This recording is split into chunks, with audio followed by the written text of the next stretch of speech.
Okay, parang ganun pa rin, parang mas lumala pa.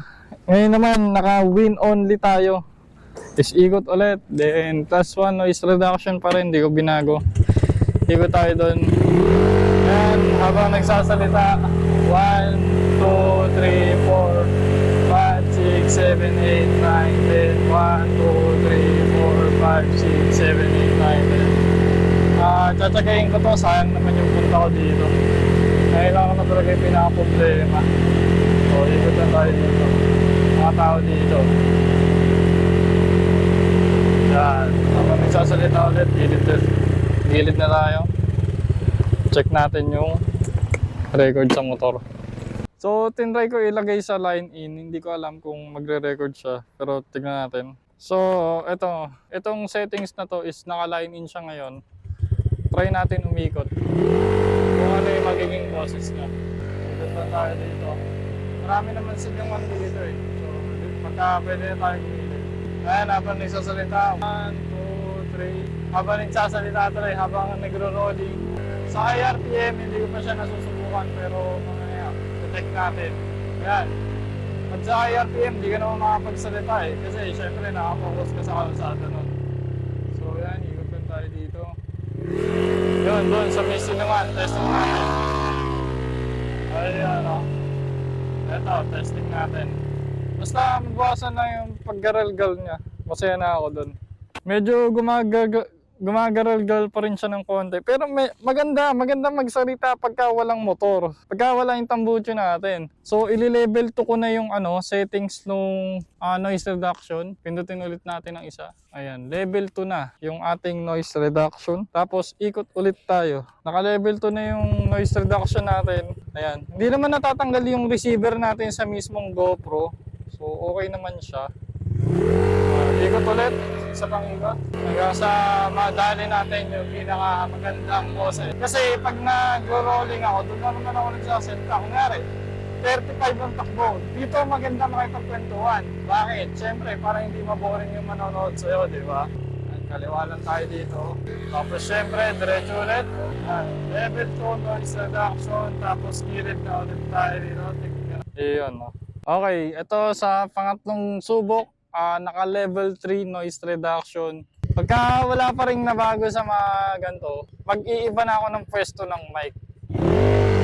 So, hindi ko na alam kung ano pa yung maririnig. Kasi sobrang gumagaralgal talaga siya. So, ikot ulit tayo. Ikot lang na ikot hanggang sa makuha natin yung gusto nating boses. Habang ang takbo natin is 40. Basta, rolling natin 40. Yun yung pinaka-baseline natin. Kung sa 40 km per hour, dapat at least maintindihan ng mga viewers kung ano yung sinasabi natin, di ba? So, medyo mainitan dito sa part na to. Dito tayo dito sa isang part. Eto. Dito ba ako kanina? Dito yan. So, bali tinanggal ko na yung noise reduction. Ilipat ko na siya dito sa may patch, bandang left side. Ito yung mic natin. Nandito siya. Tapos iikot ulit tayo. Sobrang sensitive kasi nitong mic na to. Hindi ko alam kung bakit eh. So, nandito siya. Testing natin. Rolling lang. Basta yung boses sa salita. Bahala na. Pero ganito yung normal na salita. Hindi ko alam kung rinig siya or hindi. Pero i-testing natin ang i-testing. At sa nakuha natin yung pinaka-sweet spot ng wireless mic. Diba? So, tumatakbo tayo ngayon na third. Tapos kanan tayo dito. Ito. Sabihin spot natin ang sinahan. Medyo nauumay na ako kasi hindi ko na alam kung saan ko pa ikakabit. So, itry natin dito. Ako lang naman mag-isa dito. So, iwan ko na lang yung cellphone. Magte-testing na lang ako dito. Nilagay ko dito yung mic sa left side ko. Sa may balikat. Eto, sa may balikat siya. Pag naka-jacket, ganyan. Pero hindi talaga pwede. Kailangan talaga naka-helmet eh. Kasi pag magbablog ako, lagi ko naka-helmet eh. Siyempre, mag-helmet tayo. Medyo malapit siya sa bibig natin, di ba? So, ito yung bibig natin. Tapos ito yung mic nandito. So, try natin. Yan, nakabukas pa ako ng visor. Yan, pag nakasarado, hindi ko alam kung rinig ko rin yung boses. Kasi nandito yung mic. Ayan, kita ba? Andyan yung mic. Ang hirap talaga maghanap ng pwesto ng mic. Hindi talaga yung pwedeng isang testing lang. Unless kung papalit na ako ng mic na wireless. try ko, baka maalog lang kasi dito. Try natin, baka maalog lang dito. So pagka wala pa rin, baka ano ko ng TRS mic adapter. Tapos testingin natin kung may maganda sa hindi. Dito na ulit tayo. So yung mic, nandito na siya sa may taas ng bato ko. Ito, sa may kaliwang leeg. Bali ganyan yung pinakitsura niya.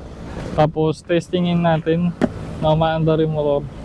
Pagka wala pa rin, may isa pa akong choice, yung mahabang wire na mic. So, hindi nga lang wireless, may wire pa rin siya. Testing ulit natin, testing lang ng testing. Bakit pa lang akong gas? Yan, testing. Rolling, 30. Rolling yung silong ulit. So, dito naman tayo mag-adjust sa helmet. Dito ko naman siya nalagay dito sa harap. For testing lang naman. Ayan, nakatutok siya sa mukha ko mismo.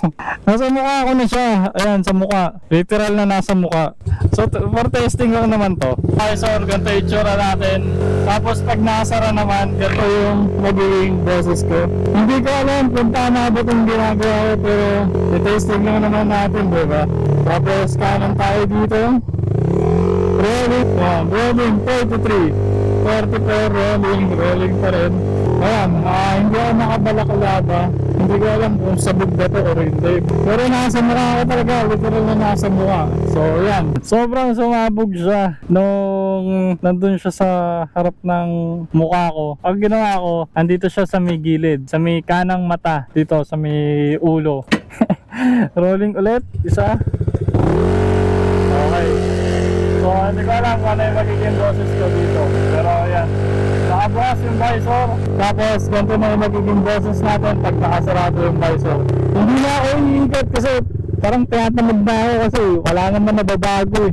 Dito, yan, direct na ulit tayo din. Rolling lang. Normal na boses. Hindi ko masyado nilalakasan yung saktong salita lang. So ganito yung maririnig nyo. Okay, dito na tayo. Nakakailang ikot pa ba ako? Yan, habang nagsasalita naman sa mic, so wala pa akong ginagawa. Normal bass pa to, hindi pa ako nag-noise reduction. So naglagay na ako ng noise reduction. Iwan ko muna dito yung cellphone. Naka level 1 noise reduction na ako, pero yung mic ibinaligtad ko. Yung ulo, yung una kong pinasok. So nakaganyan siya, nakapasok siyang ganyan. Tapos iniwan ko muna dito yung cellphone ko para ma-check ko agad. So ikot lang ulit tayo mabilisan. Ako lang naman tao dito eh. Wala naman ibang tao. Matakbo tayo ng 50. Ito yung cellphone natin. Wala na bang ibang kukuha niyan. Tapos nakasarado naman yung visor. Ito yung level 1 noise reduction. Tapos check ulit natin doon. Ito, susubukan ko naman siya walang ganito. Sana nakabalot siyang ganyan, no? Diba? Parang nakapatong lang siya eh. Oh, nakapatong.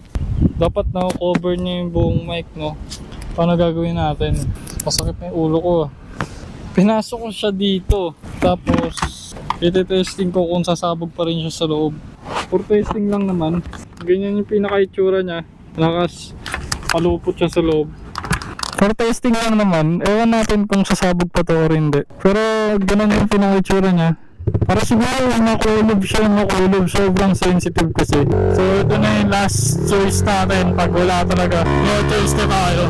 Ayan, nakasarado yung ano natin, helmet. Tapos syempre, yung mic, so ewan natin kung ano yung magiging boses natin sa loob. Pero bahala na. Ayan. Binalot ko siya ng maayos. Yun. Binalot ko siya ng maayos. Tapos iipit ulit natin dito. So for testing lang naman ulit hanggang sa madali natin yung pinaka gusto nitong mic na to. Ganyan. Basta magamit ko lang siya ng wireless. Palobat na rin yung GoPro eh. So nakabalot siya ng maayos. Tapos nag +1 ako ng noise reduction. So testing natin. Ano yung cellphone natin? Rolling tayo ng 30. Yan. Going 40. Tapos ikot na tayo. Daming ibon, no? 50, yan, 40. Eto na ulit tayo. +1 noise reduction. Paulit testing. Siguro last na to kasi palobot na talaga. So ginawa ko, wala na siyang noise reduction. Ano lang, parang normal lang, plug and play. Gamit agad natin. Ayan. Ikot tayo dito. Hello guys, welcome back sa another motovlog. Nandito nga pala ako sa Philippine Arena. Nagte-testing ako ng mic ko kasi sinusubukan ko mag-wireless mic kung ano ba ang maganda. So, ang hindi ko pa nasusubukan is yung TRS adapter ko. Gagawin natin yun sa susunod. Ito, sa may ilalim ng baba. Sa may ilalim ito. Ayan, kita ba? Ito, nandito siya. So, testing lang ulit tayo. Kung mag-vlog ako, nandito yung mic. Okay lang, basta maintindihan na maayos yung mga sinasabi ko, di ba? Okay lang sa akin, titiisin ko to kasi siyempre nandito, di ba? Para ramdam ko din na nandito pa yung mic, di ba? Okay ka lang tayo dito. Ayan. So, ewan natin kung okay na ba to para sa akin. Ako, naglagay lang ako ng +1 noise reduction, tapos uwi na rin ako. Kasi +1 na to. +1 noise reduction. Testing ulit yung mic nandito. Ayan, kita naman. Tapos nakabalaklaban na rin ako. Siyempre, pagka nagra-ride tayo, hindi naman natin kailangan malakas palagi yung boses. So, ito yung normal tone ko ng boses. Tumatakbo tayo ng 30, 32. Tapos kanan tayo dito. Ayan, partida, maingay pa yung tambucho natin. So mga ilang testing na lang, makikita rin natin kung saan ba talaga nagkulang. Ayan. Ito, test +1 noise reduction. Pakinggan natin. Pangalawang testing, +2 noise reduction. Naka-blue. +2 noise reduction yan. +2 noise reduction. Ikot ulit. Ikot lang ng ikot hanggang sa makuha natin yung tamang timpla. Doon nga pala yung cellphone natin, iniwan natin doon. Ikot lang ulit tayo dito. Pagka-exit doon na tayo lalaan So ganito yung itsura ng ano natin ngayon. Nakatutok siya sa baba. So nakapaganon siya. So wala na akong nilagay na noise reduction. Pin-log and play ko na lang. Tapos yung settings dun sa GoPro is naka-standard mic. So ikot lang ulit tayo. Nakaganon yung mic natin, nakapababa siya. So ito yung dead cut, ito naman dito. Kanan tayo dito. Ikot lang ulit. Yeah. Siguro last na to kasi palobat na rin yung GoPro ko. Kaya ayun.